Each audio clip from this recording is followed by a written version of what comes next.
Well, Vermintide 2 has been out for almost 4 months now, and if you know anything about me, you'll know that I love the game. I have 300 hours on record thus far, and I foresee many, many more bisected Skaven and decapitated Nurgle Zealots in my future.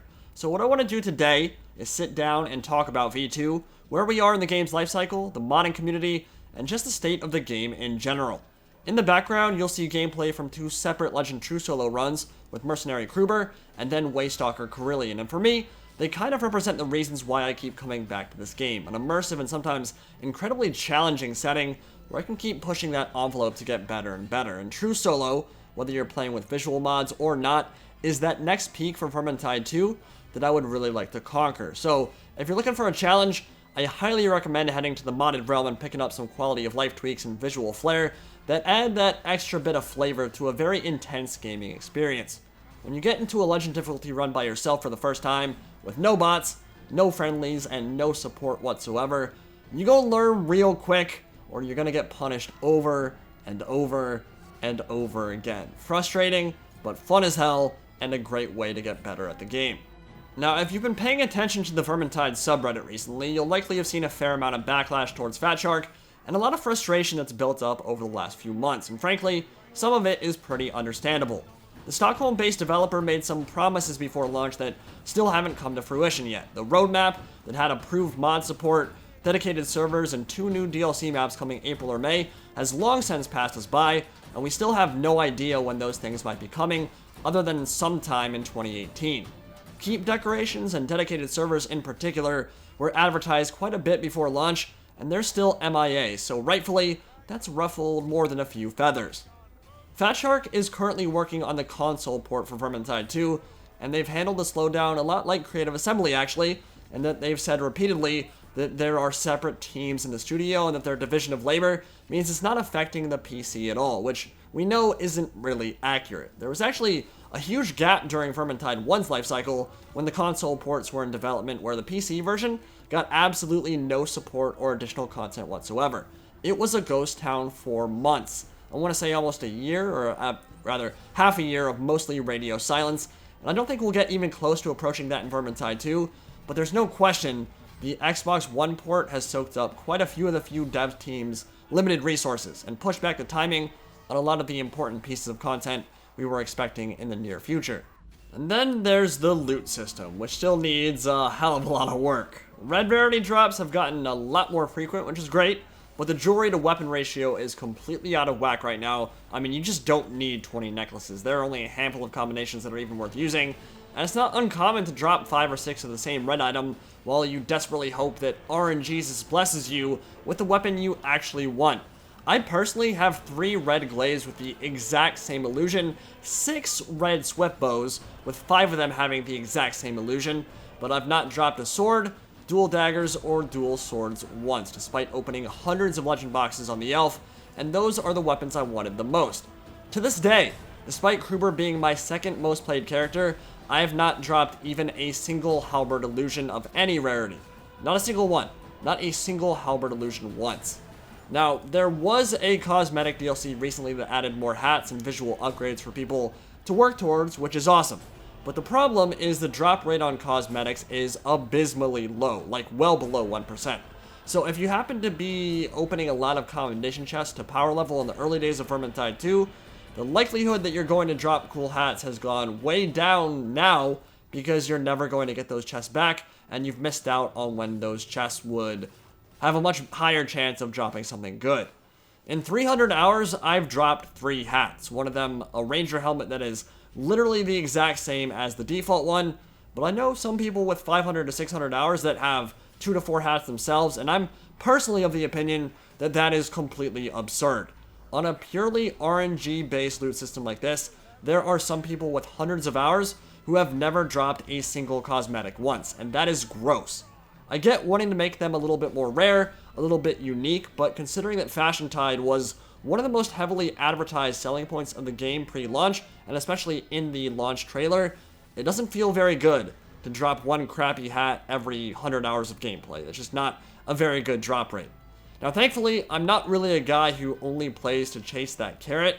Obviously, I enjoy having things to work towards, and good rewards and cosmetic items are a great way to incentivize players to continue playing, but there are plenty of people who fall into the category of players who need to drop cool things to continue playing, and if you're putting that much time, effort, and energy into a game, and there is clearly a system in place to reward you for playing, well then it should feel rewarding, and too often it doesn't right now.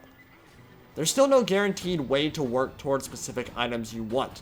For example, having a cool mask that can be acquired after completing a certain number of deeds, or a helmet that can only unlock after beating a specific mission with really difficult modifiers. And this, of course, already existed in Vermintide 1 with the quests and contracts board that encouraged people to sign in every single day and choose which specific weapon or cosmetic they wanted to work towards. And it gave them a guaranteed way to get that specific drop. And the lack of this, and the lack of an ability to choose between sets of traits when crafting weapons, and a myriad of other design decisions has kind of left people scratching their heads. Like, weren't a ton of these things complained about and subsequently fixed in the first game? Why are they still problems 4 months after launch in the sequel? There were quite a lot of fixes and positive changes made in the later stages of Vermintide 1's lifecycle that still haven't made it into Game 2. And as a player, it's kind of frustrating to see the same mistakes made all over again when you thought the problem had been fixed for good. And obviously, this comes down to time and resources.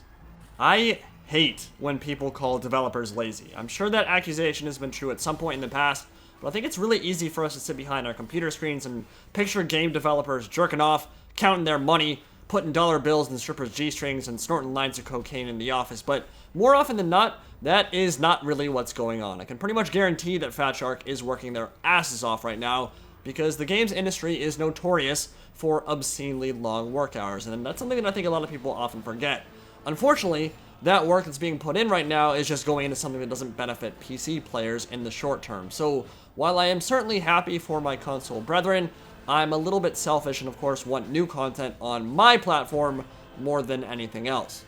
But while that bile and toxicity that's been getting thrown Fat Shark's way is completely over the top and unnecessary, if you go to the subreddit you'll see what I mean, I do think constructive criticism and objectively looking at the game's flaws will only benefit it in the long run, and we shouldn't shy away from talking about those things.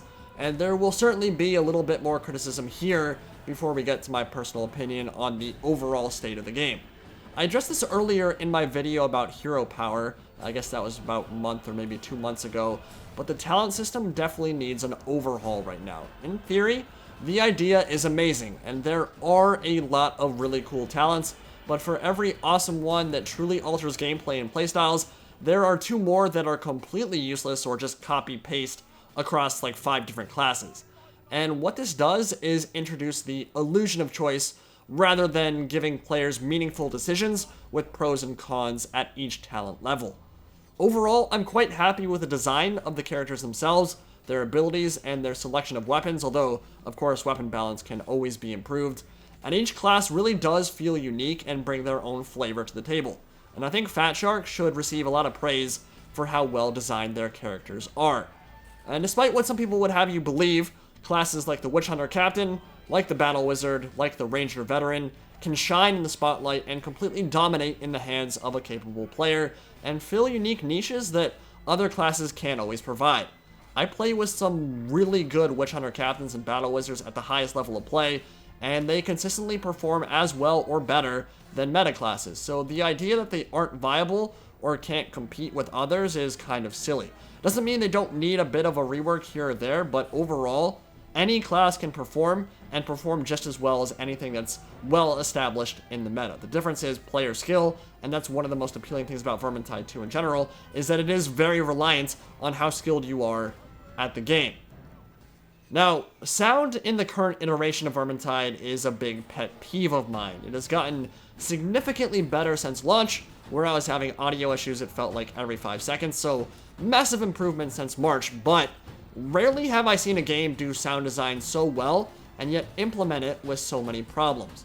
One of the great things about Vermintide is that there are sound notifications for everything. Really distinct audio cues that tell you exactly what's happening, exactly what's coming your way, where it's coming from. Like when you're out of ammo, your character tells the party that. When a rat ogre spawns, a gigantic roar echoes throughout the map, and when a bile troll lumbers in your direction, he has his own unique music theme that accompanies him and heralds his coming. and the ground shakes as he walks, and you know where he's coming from, you know he's a massive threat, and you're getting a bunch of great audio cues that tell you that information. Hordes, ambushes, and every single special all have their own unique and easily recognizable audio cues, which is awesome. It really helps you immerse yourself and gives a ton of information to the player. The problem is that a lot of the time these cues will overlap and completely drown each other out, or they won't play at all. Horde music will occasionally bug out and loop itself continuously for the entirety of a run. Gutter runners will sometimes spawn in, and the audio cue will be from the exact opposite direction of where the assassin is leaping from to murder you. And then there is the infamous silent Packmaster. I'm sure many of you guys have run into that before. It was never really a problem for me in Game 1, but it seems incredibly prevalent in Game 2, where you simply will not hear the Packmaster or see him until he's already in the process of grabbing you and pulling you through a horde, at which case you have no chance to react and you just die horribly. That's not intentional, that's not challenging, that's not good design, that's just an audio cue that's not working properly, and it happens pretty frequently. Nothing better for making people rage quit than killing them in completely unavoidable ways. And that's coming from me, the guy who usually says, get good, you dying was 100% your fault. If audio cues for an enemy coming your way aren't playing properly and you can't see them, there's no way to counterplay that. So silent Packmasters and that kind of stuff definitely need looking at and fixing. So you might be saying to yourself now, there's no way Indie Pride likes the game, just spent more than 10 minutes talking about its flaws, how mistakes have been repeated consistently from V1 to V2, how things are moving slower than molasses in January, why that's frustrating. But I want to make it clear right now, Vermintide 2 is a gem. It's a flawed gem, it has more than its fair share of problems, but most are outside the actual gameplay experience, with a few exceptions, like those silent Packmasters and the very annoying roller skate hyperdense chaos hordes and their kind of absurd melee tracking. I do also wish that would get changed. It's really off-putting to see a Nurgle Zealot do the chimichanga shake and glide across the battlefield to hit me when his attack animation started like 30 feet away. It looks really unnatural and feels a little bit unfair sometimes, and none of the Skaven enemies really do that, so I'm not sure why it's so prevalent with Chaos. But yeah, the map designs for Vermintide 2 are phenomenal. The melee and ranged combat, I've talked about it many times before, is incredibly satisfying and has really set the bar for me in terms of first-person melee games. And of course, Fat Shark nails what makes Warhammer Warhammer. The aesthetic, the feel, the soundtrack, the voice acting, the enemies, it's all expertly done.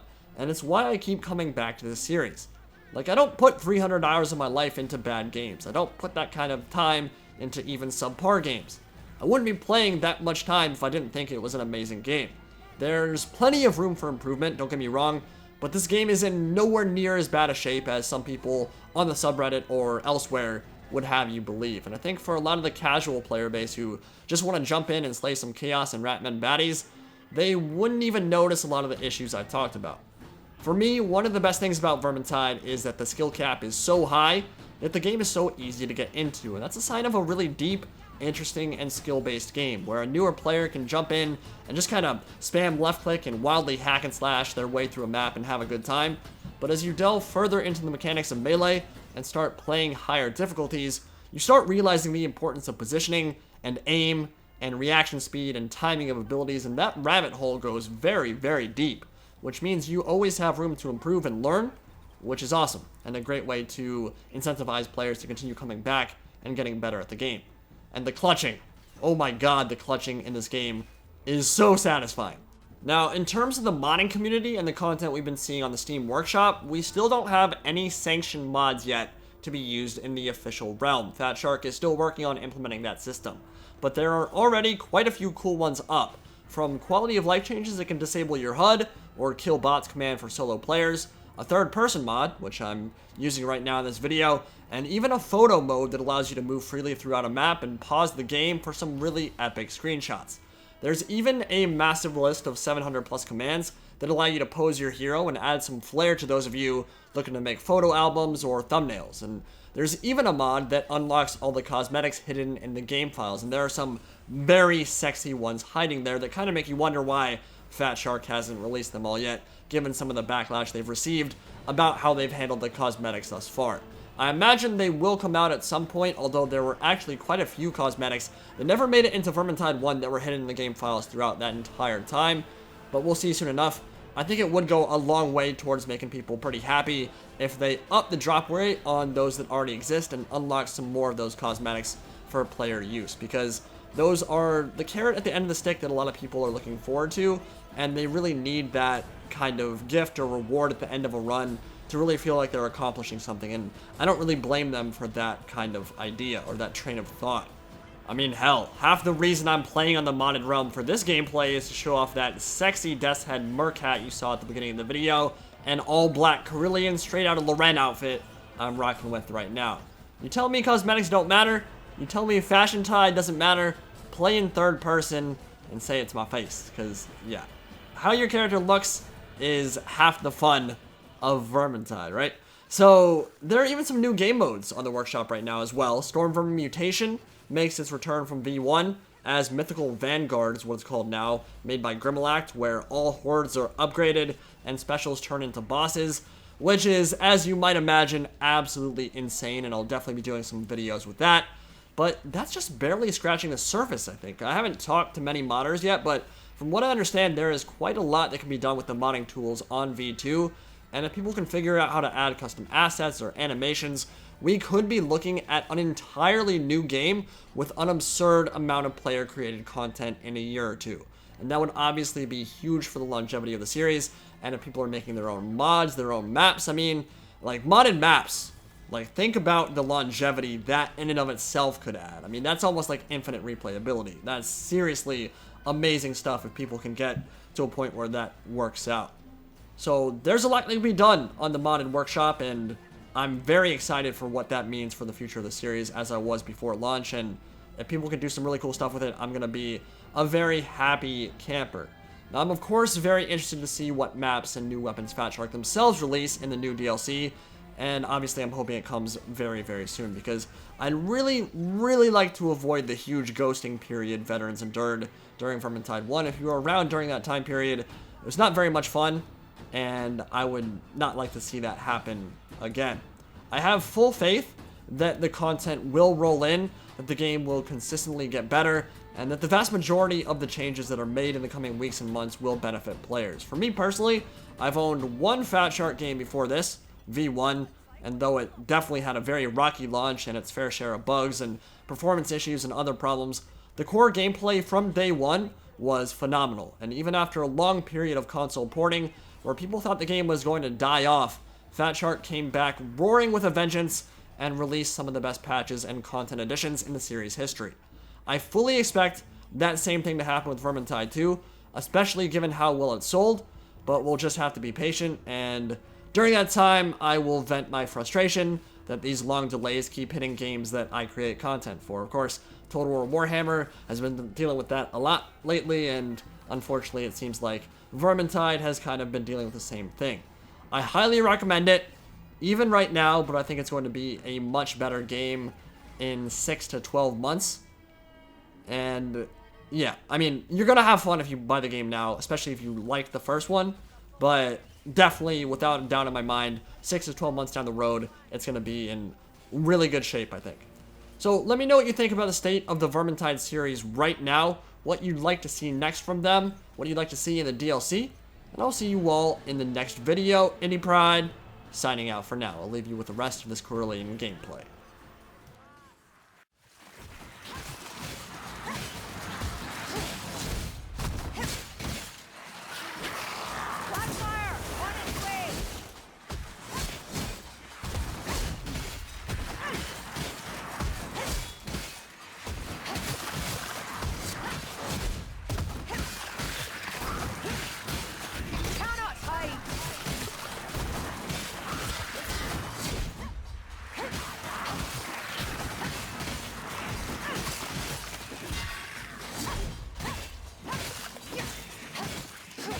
Rat approaches.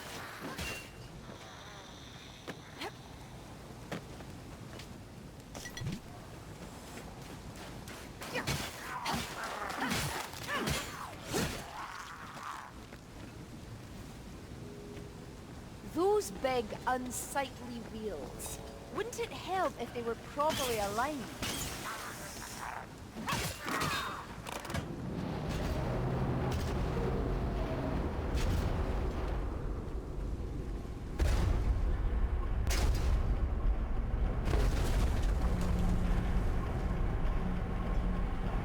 Surely we've not killed them all. Seems a little anticlimactic. Fare thee well, fire rat!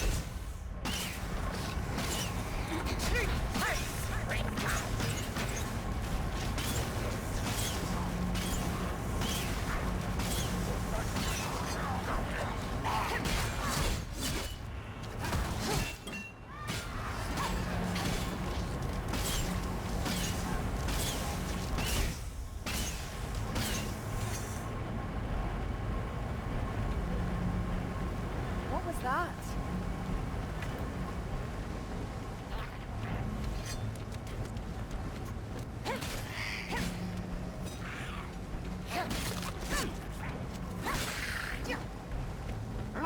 No, they're not the cookies! Get them!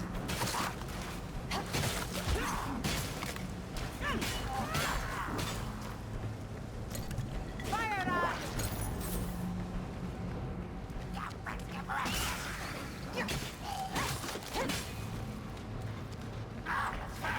Strike them down!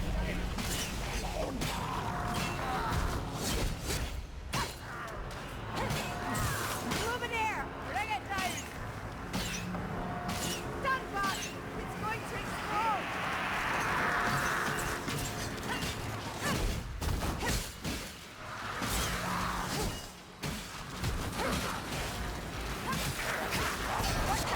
Gas!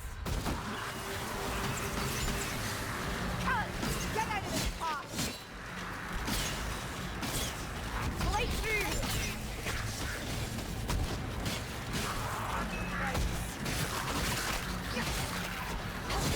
It's preparing for fire!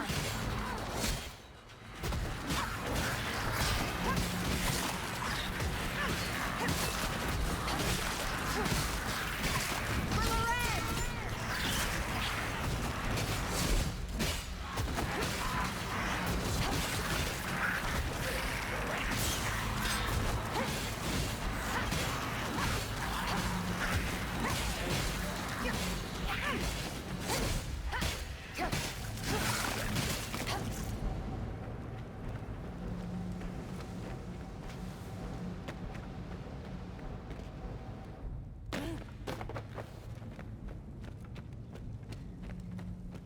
And a fourth one there!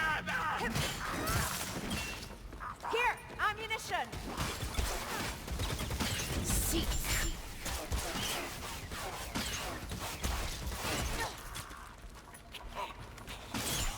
There's a runner in the shadows.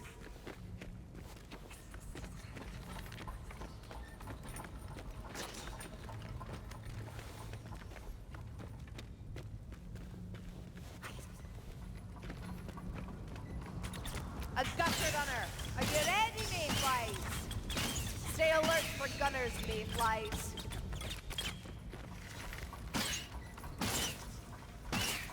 The gunner's dead.